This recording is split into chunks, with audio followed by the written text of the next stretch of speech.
Progressive Exercise 19.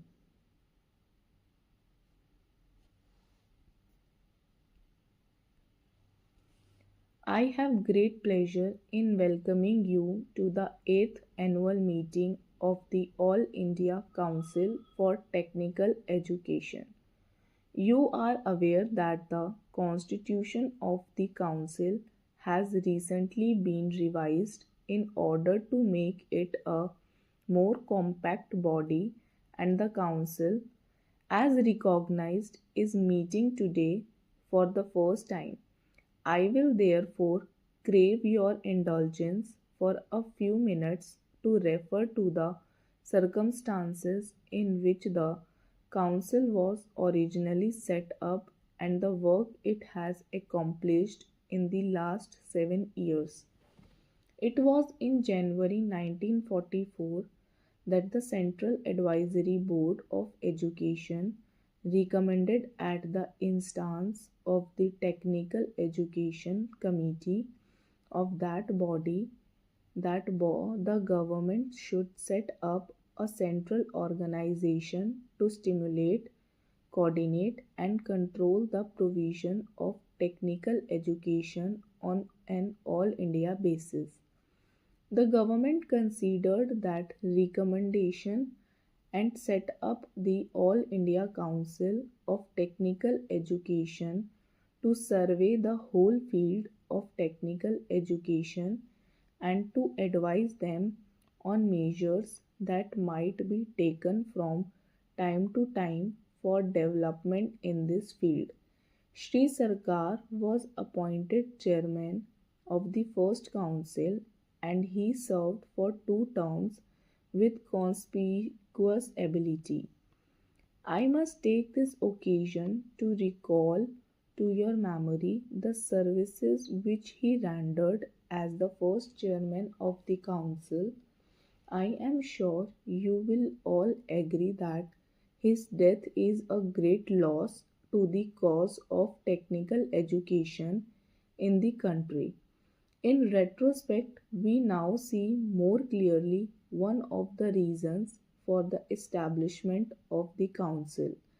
After the outbreak of World War II, the government of the day felt increasingly that they must secure the cooperation of Indian national leaders in order to create the necessary enthusiasm for the war effort. They tried to associate leaders of the Indian National Congress with the government, but the Congress refused the invitation as the terms on which it was issued were unacceptable. The government realized that the must have at least a semblance of Indian support and therefore invited some selected individuals to come into the executive council. They also wanted to prove to the world that even if the Congress leaders had not agreed to accept office, they were themselves anxious to develop nation building services in India. Those who accepted the British invitation were thus in a position of advantage and utilized the pressure exercised by them.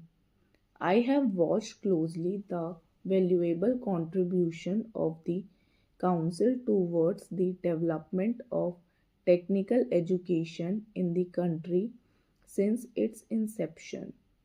As Minister of Education, I have naturally been interested in its working, and I am happy that my association with the Council will henceforth be much closer than it had been in the past. Some of the landmarks in the history of the Council naturally come to my mind on this occasion. You are aware that it was primarily at the initiative of the Council that the Government of India decided to strengthen a number of undergraduate institutions in various parts of the country by providing grants amounting to about 1.5 crores of rupees. It was also on the recommendations of the council that the government accepted the proposals of the Sarkar committee to set up four higher institutes of technology in the country. The council is also responsible for undertaking steps to establish closer relations between industries and educational institutions by establishing different types of industrial training schemes. There has been a good deal of expansion of facilities in technical education during the last 5 years. Most of it has been provided in the normal course in the colleges, preparing students for university degrees or college diplomas.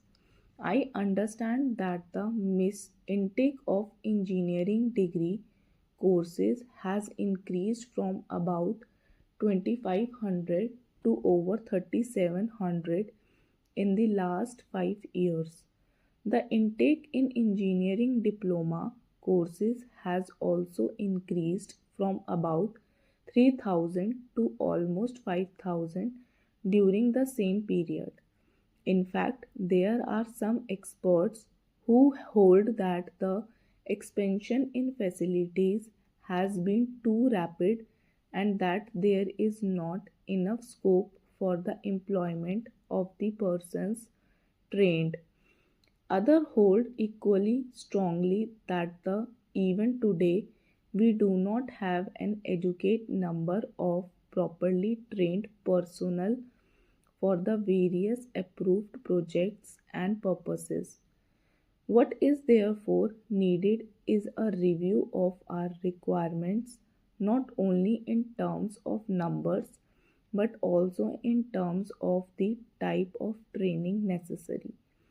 In January 1951, the Council appointed a committee to assess the requirements of technical manpower with a view to undertaking this survey and also estimating what the requirements are likely to be for our various development schemes. I understand that as the Planning Commission had not until recently taken final decisions on the various schemes, the committee was unable to come to firm conclusions. Now that the 5 year plan has been approved in principle, I hope that the committee will carry out the task assigned to it as speedily as possible for us.